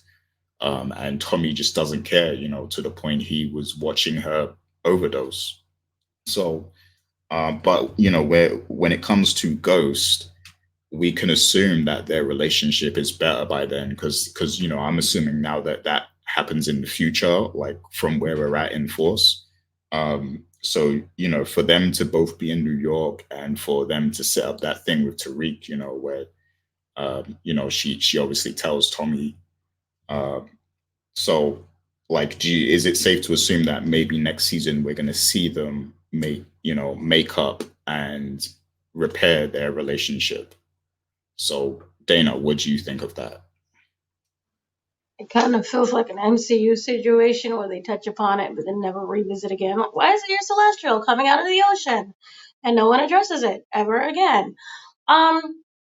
I don't know where we're at with that timeline period. If that's in the future, yay, Kate, she's sober, she's looking good, she's happy. Woohoo. Tommy has found some kind of peace within himself to let this whole thing go with oh, what is that face? The lady, that name I can't remember. They Tasha? got bopped in Tasha. There you go, Tasha. So there's peace within Tasha, which makes me kind of wonder, maybe one or two things. He's in a happy place with Maria. Yay.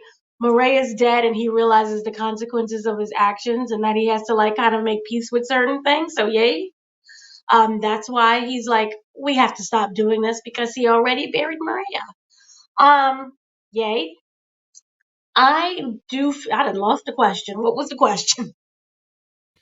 The question was like, do you think they Kate and Tommy are going to repair their relationship in season 3? Like, Here's the thing. Like I said before, just because one party is ready to repair a relationship doesn't mean that the other party is prepared. And we've seen that a lot when it came to Tommy. He's just not ready. He's throwing the coke in her face. He's calling her a hoe. I think the girl in the Maria and cursed her out as well. I know Tommy. He sees me. I don't care. He's a drug dealer. Lakeisha. So it's just disrespect from all the way around. And I think that she's going to just have to break away from that. And when or if Tommy is ready to reconcile, he's the one that has to come to her. She's came repeatedly. And the last time she came, she almost died because of him. So I'm okay with them never repairing their relationship because to me, that's more realistic. There are many relationships between mothers and daughters and fathers and sons and fathers and mothers and everything else that there is no repair. The person just dies off or the person just doesn't care and you go on with your life. So I'm cool with them not repairing anything.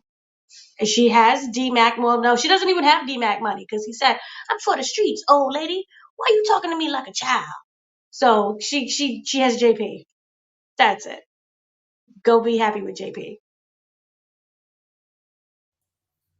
ouch. Oh, uh, I see Dana likes things a bit grim, on the grim side, from the It's not that grim. It's not. on the It's dark side. basically realistic. This is not the Hallmark Channel.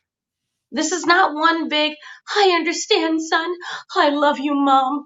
Yay. And you go off and you drink pumpkin spice and the fall leaves come down in your face and you're wearing scarves and your Uggs and you're hugging each other tight.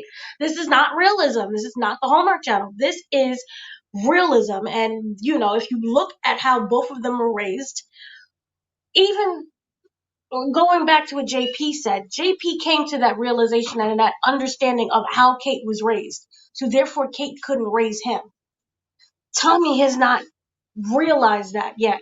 And sometimes the way that how Kate has hurt Tommy, you can't really forgive someone for that. I know we all want to be like, oh my God, forgiveness, but no, not necessarily. It really depends on the person. It really depends on the situation. And that whole once you forgive, it makes you feel lighter. That's all BS to some people. And so Tommy, unless it's something that's really extreme that requires him to sit down and think. Like, again, and this is where we go, I don't know, because of the whole Latasha thing. Let's stop killing each other. I love you. We did have that hallmark moment between those two. So I'm not saying that it's not possible. I'm just saying not now. No, you're talking truth for sure. Because I do like when they get a bit darker with the stories and everything. So yeah, there is. You're spitting facts right now, so that's good. But Rich, what do you think about the whole relationship with Kate and Tommy? Do you see them repairing it? Are we going to get the build up to that scene in Ghost? Do you think? Let us know your thoughts. Yeah, I do think eventually there will be some type of repair. I mean, the issue is, like you said, Gary, we've already seen Ghosts. We saw what happened in Ghost, the fact that she was there with Tommy. So I kind of feel like something is going to happen. But I will also add that there's a reason why Tommy goes back to come after Tasha. So something personal is probably going to happen to Tommy next season, whether things fall apart with Diamond and everything he's doing with CBI, or maybe he's trying to escape the feds when he finds out that his place is actually bugged. I don't know what the explanation is. So I want to see that as well, because clearly I'm pretty sure that Gary Lennon has a plan for how they're going to write that out to get to that point. So I just want to see what they do. But one point I do want to say, okay, and obviously let me just say this, D-Mac, I understand his anger. I fully understand his anger for his father, for his mom. I'm going to say no, for his father and for Kate. I understand why he's angry. And then Tommy, it's fully understood. But I just want to say this. The level of disrespect that he displayed in this episode, I mean, man, this generation, I know if I would have ever did that to my parents, I would have got the taste slapped out of my mouth. So I just want to say I was a bit taken aback how he was talking to JP, how he referred to JP, how he called out Kate. I understand he's angry. He has a right to be angry about how he's been treated by his family, but man, that level of disrespect, I don't think anybody would tolerate that type of language. So I just want to make a comment about that. But no, continue. Oh yeah, no, you're absolutely right about that. I come from a Jamaican family. For me, they would get the belt, the sandals, like you would get all that. So D-Mac, he for sure was missing some of that discipline. Because yeah, he even dropped, the unsayable word. He dropped that in this episode. Yeah. So yeah, he should have got the JP should have did something. But yeah, Dana, you were gonna say something. I was gonna just say they need to bring back remember the bag of oranges that they used on Tariq? Oh yeah. Bring them back. That needs a cameo. Yeah, that was I gotta go back and watch that. Like seeing Tariq get hit with a bag of oranges, like that's classic. But yeah, absolutely. Yeah, any more thoughts on the Egan family though before we move on to the next thing? Okay. So yeah, let's end this off with our final thoughts. Well, not final thoughts, but our final predictions for what we think is coming in the future of the Power Force, universe. So me personally, I'll give a few of them. There's a few things that I absolutely can't call because I don't know what they're going to do with Vic at this point. Like, because I could say what I would like. I would like to see him eventually get killed off, but in a creative way. But I just don't know if that's the direction they're going to go. So that one I can't predict. But, one thing I'll say is I do believe King Kilo is going to get out in the next season. I think he's going to be, one of the biggest kind of threats to the CBI. And since we already saw Jannard kind of talk to this guy and kind of, come to some sort of deal, I feel like there's going to be some sort of alliance there between them, or some kind of like they might work together on the low. They might conspire to get Tommy out the game, and this might cause some conflict for Jannard, because we know Diamond is kind of very close with Tommy. Although there could be some tension between Tommy and Diamond too, I guess. But well, I'm pretty sure there will be, actually. But you know, if Jannard does execute the plan that he made with King Kilo, and try to give up DMAC, that is going to cause some big issues. So I feel like King Kilo is going to become a major player. He's going to cause a lot of conflict when he gets out between everyone. I do see the Marquez cartel pipeline being another major threat, to the CBI. And yeah, I like I said earlier, I think King Kilo might actually end up working with that cartel. Like, he might take the RDs away from CBI and align himself with the market cartel, and then they become a big threat. And then we have the whole. I don't know why I keep, like, when I'm trying to remember her name, I keep thinking Jukebox now, but I mean Shanti. I think it's because Dana said she looks like Jukebox, but yeah, Shanti. I feel like she, what we talked about earlier with there being friction between these two, I think it is going to come. It's basically going to happen based on Jannard, because we saw they had a big. I mean, not Jannard, sorry, Diamond, because we saw they had a big debate over this, an episode or two ago in the boxing gym, where Jannard says there's a version of this story where it's the three of us, running CBI, with Diamond, and she didn't like that at all. They had a little argument over it. So I think that is going to be where the conflict comes between them, because when they make their move, their big chess move, their checkmate or whatever, I feel like Shanti is going to not see Diamond in the picture. She's going to want him out the way, and Jannard is not going to stand for that. And that's why he's going to have to make the move, of getting rid of her before she gets rid of Diamond. So I think that's, where they're going with that. And that's going to be entertaining to see. Claudia, that's another one I can't call. I don't know what they're going to do with this character.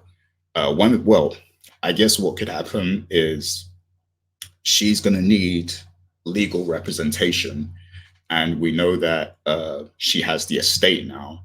And like, I think one of you mentioned earlier that, the girlfriend, maybe she'll kind of like manage her affairs a little bit.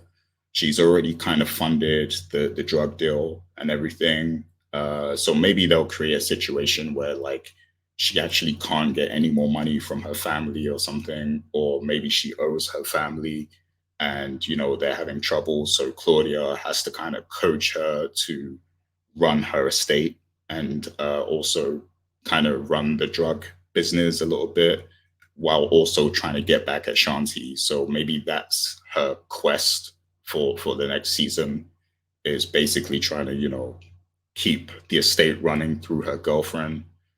And then also, I do believe there could be some sort of a power struggle between her and Merkovich from the inside, with both parties wanting to, snitch on the other or rat each other out or something, or pin the blame on the other, maybe. So that could be a thing. Clearly Merkovich, these two characters, actually, they both have 9 lives. Like Merkovich and Claudia have nine lives,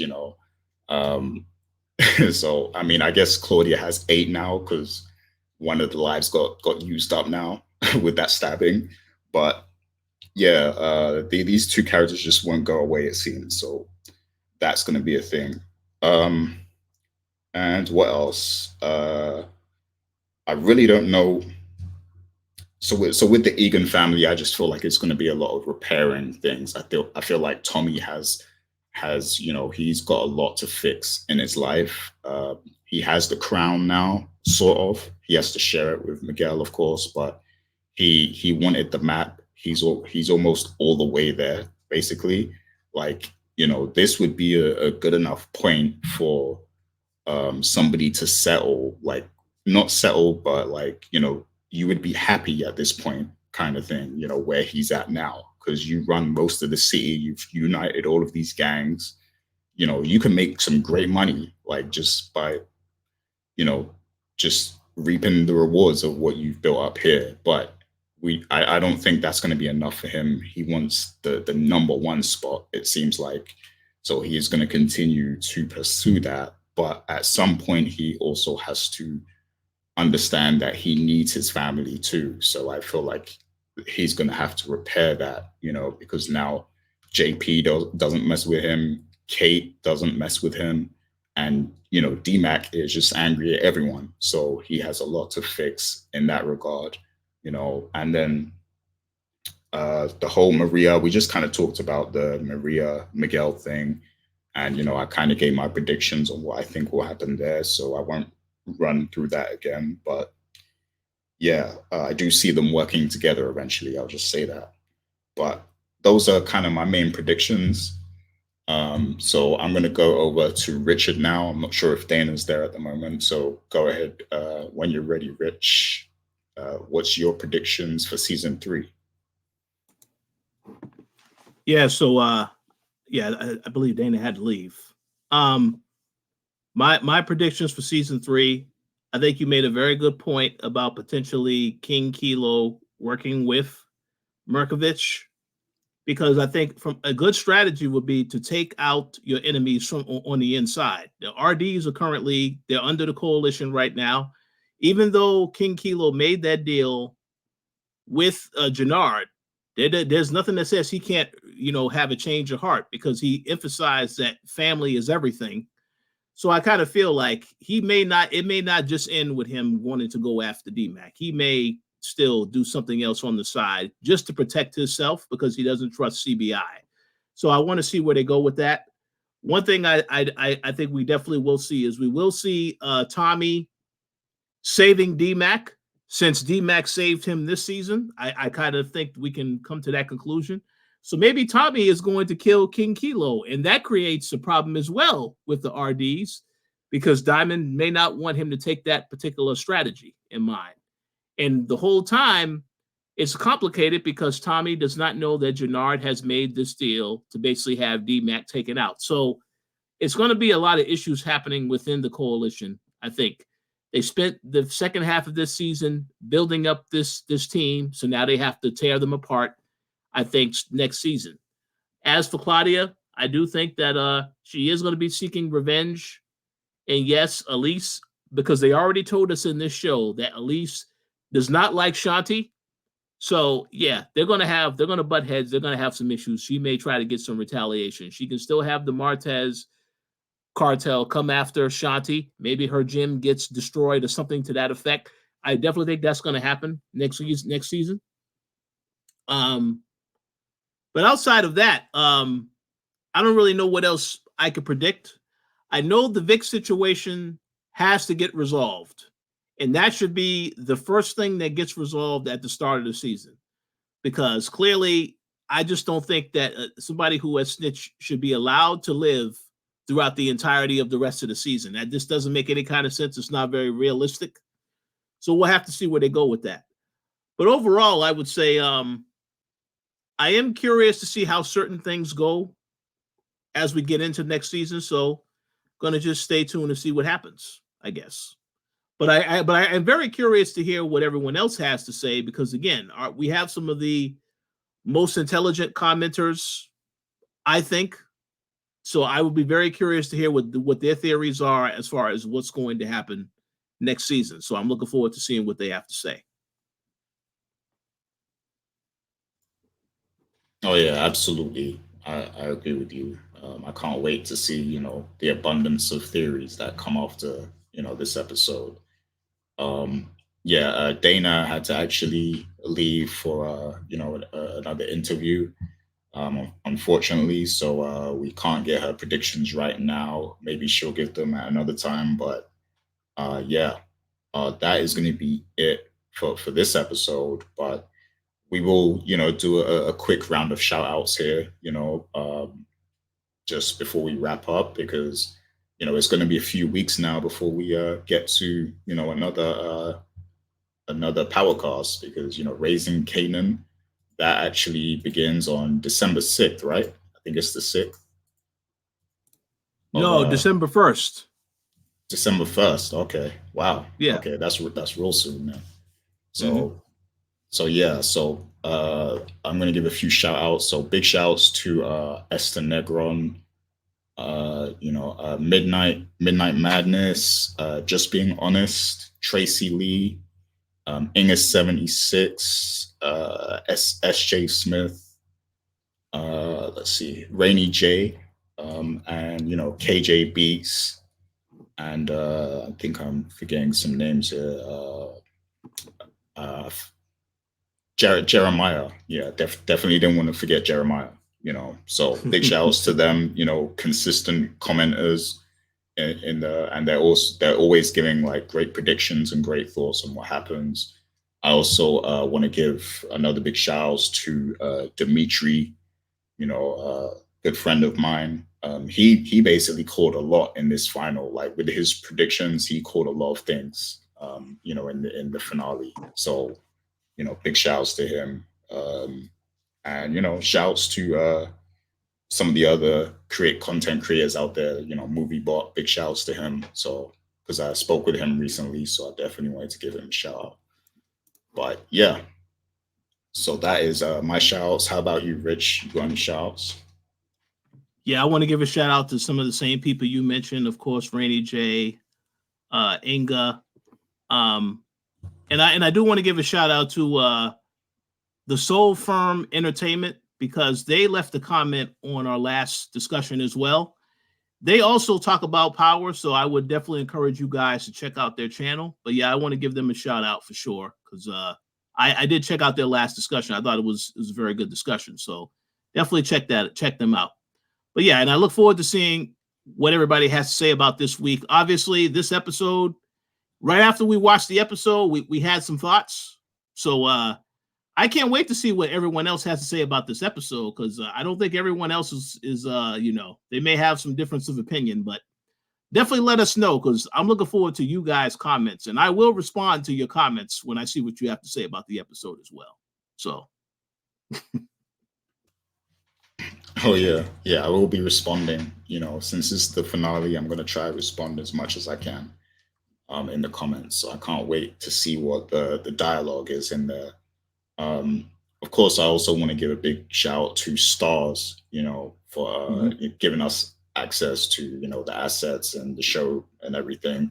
So big shouts to the whole team over at Stars. Shouts to Joseph Sakura, Gary Lennon, some of the people behind Force. And also I want to shout out the Crew Has It podcast, which is Michael Rainey Jr., Tariq, and Braden. They have their own show where they talk about a lot of sometimes they give a lot of behind the scenes information and stuff. So definitely check that out, if you guys don't already listen to that. But yeah, with that being said, we'll be back December 1st.